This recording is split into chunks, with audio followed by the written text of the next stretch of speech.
بسم الله الرحمن الرحيم نحمده ونصلي على رسوله الكريم ما بعد باب ما ينجس الماء. Le chapitre sur les choses qui souillent l'eau, les choses qui rendent l'eau impure. Par la grâce d'Allah, la dernière fois, nous avions débuté le chapitre sur le wuzu.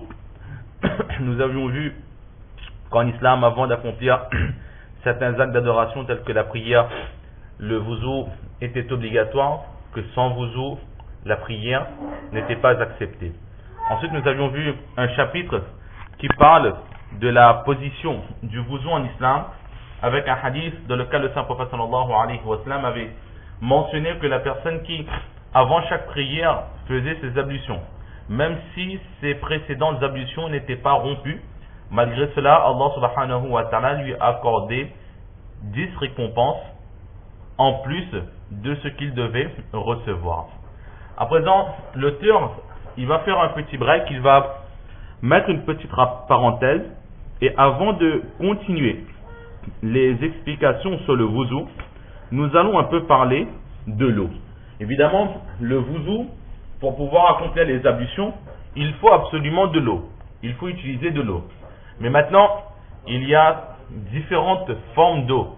Il y a par exemple l'eau de la pluie, l'eau de la mer, l'eau d'une rivière, l'eau courante du robinet, de différentes façons que l'on peut acquérir de l'eau. Et ensuite, souvent dans ces eaux que l'on utilise, que l'on voit, l'eau courante, parfois la mer, parfois la rivière, parfois un lac, parfois toutes sortes d'endroits où l'on peut trouver de l'eau, alors de temps en temps, il se peut que dans cette eau, il y a quelques petites saletés, quelques petits détritus.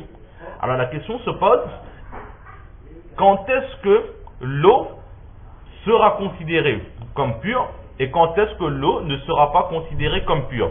Car lorsque l'eau est souillée, alors évidemment, le wuzu ne sera pas accepté. Pour que les ablutions soient acceptées, les ablutions consistent à ce que le croyant, il se purifie de ces impuretés, ou bien visibles, telles que souillure, saleté, etc., ou bien des impuretés que l'on ne peut voir, que l'on appelle marnuya, c'est-à-dire le fait que nos ablutions se sont rompues, ou bien en allant aux toilettes, là ce sont des puretés que nous voyons, ou bien en lâchant par exemple un vent, par le gaz aussi, le wuzu, il va se rompre. Et là c'est quelque chose que l'on ne peut voir.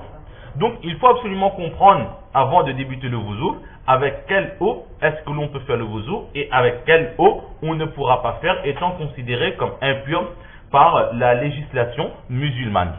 Et c'est ce que l'auteur, il va essayer de nous faire comprendre pendant quelques chapitres. Il va en avoir différents chapitres dans lesquels il va mentionner différentes règles sur l'eau. De temps en temps, ce seront des hadiths qui seront dans l'avantage de notre imam Abu Hanifa alayhi rahmah.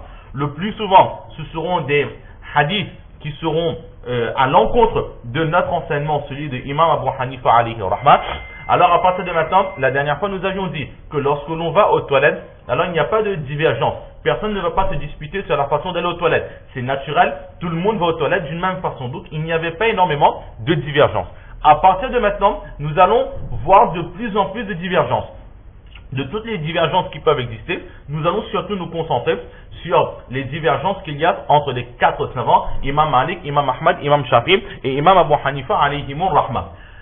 Nous, étant en majorité de l'enseignement de Imam Abu Hanifa alayhi rahmah, donc nous allons suivre l'enseignement de nos professeurs, nous allons étudier les hadiths, et à chaque fois qu'un hadith n'est pas à l'avantage de Imam Abu Hanifa alayhi rahmah, alors nous essaierons de répondre, de donner des réponses au hadith qui est présenté et d'amener aussi en parallèle nos preuves. Le plus souvent, ce seront des preuves, nous essaierons de présenter des preuves qui montrent que Imam Abu Hanifa alayhi rahmah, il est dans le juste, il est dans le droit, et que les autres savants sont dans l'erreur. Effectivement, lorsque nous suivons une des 4 écoles, que ce soit celle d'Imam Abu Hanifa, Imam Shafi, Imam Malik ou Imam Ahmad ibn Hanbal, la conviction que nous devons avoir, c'est que notre imam, il a 99,99% de chance d'avoir raison. Mais il y a une possibilité d'erreur. Et au sujet des autres savants, nous avons cette conviction que les autres savants sont à 99,99% dans l'erreur, dans l'analyse de leur hadith, mais il y a quand même une possibilité que ce sont eux qui ont raison et que nous ayons tort. Donc nous allons essayer justement de prouver la véracité et l'authenticité et la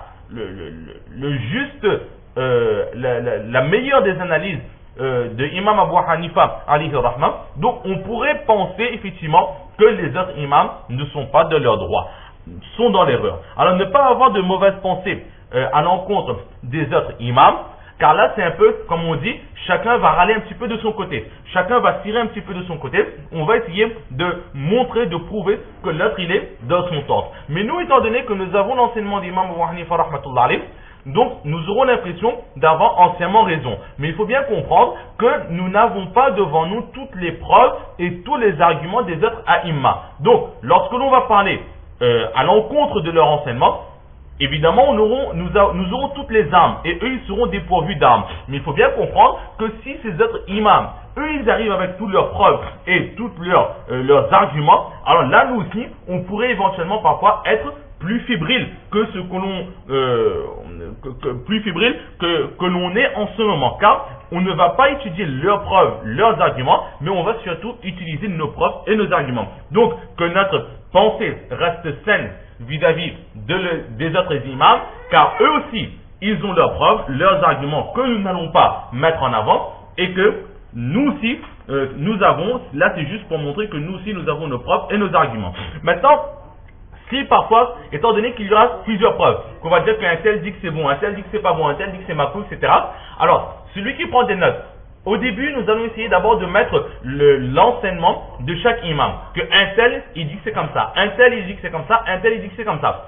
Maintenant, nous, étant donné que nous sommes de l'enseignement de l'imam Abu Hanifa alayhi rahma, et éventuellement, s'il y en a ceux qui sont de l'enseignement d'un autre imam, ils ne devront garder en mémoire pour la pratique que ce qui concerne leur imam.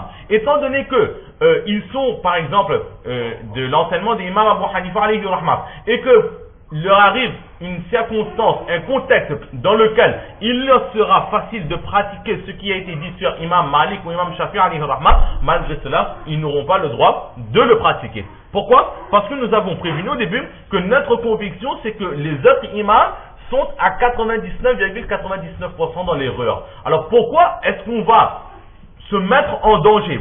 On voudra pratiquer quelque chose au sujet de laquelle notre conviction est à 99,99% sûr que c'est une erreur. Étant donné que par exemple c'est une façon de faire le wuzu, et par exemple une certaine qualité d'eau que Imam Shafi'i dit que c'est pur, mais Imam Abu Hanifa dit que c'est impur. Alors si nous, notre conviction c'est que cette eau elle est impure. Maintenant, s'il est plus facile de pratiquer l'enseignement d'Imam Malik, par exemple Imam Shafi'i alayhi rahma par exemple, qui lui dit que c'est pur, alors on pourra le faire, mais notre conviction c'est que c'est quasiment impur. Pourquoi est-ce qu'on va risquer d'annuler notre wuzu en utilisant une eau que nous connaissons quasiment impure, simplement en se basant que lui il a dit que c'est bon et que dedans il a la facilité. Donc on se concentre uniquement sur notre imam et on prend bien les notes, et ensuite il y aura les preuves qui vont suivre. Mais bien entendu, ceux qui sont des autres écoles, qui ne pensent pas que mon imam il est dans l'erreur, parce que eux aussi ils ont leur argument, et là se référer, se retourner vers les savants afin d'avoir une meilleure explication de leur enseignement à eux. Et il sera très très difficile d'expliquer les quatre écoles, car ce serait un travail très très long à faire et des explications beaucoup trop profondes à faire, donc ça prendrait énormément de temps. Là, nous allons donc voir le premier hadith qui nous est rapporté par Hazrat Abdullah ibn Umar radiallahu ta'ala, qui rapporte de son père. وبه قال حدثنا محمد بن علاء وعثمان بن أبي شيبة والحسن بن علي وغيرهم. قالوا حدثنا أبو سمتان عن الوليد بن كثير عن محمد بن جعفر بن الزبير عن عبيد الله بن عبد الله بن عمر عن أبيه رضي الله تعالى عنه وعنهم أجمعين قال: سئل النبي صلى الله عليه وسلم عن الماء وما ينوبه من الدواب والسباع، فقال: إذا كان الماء قلتين لم يحمل الخبث. هذا لفظ ابن العلاء. وقال عثمان والحسن بن علي عن محمد بن عباد بن جعفر قال أبو داود والصواب محمد بن جعفر.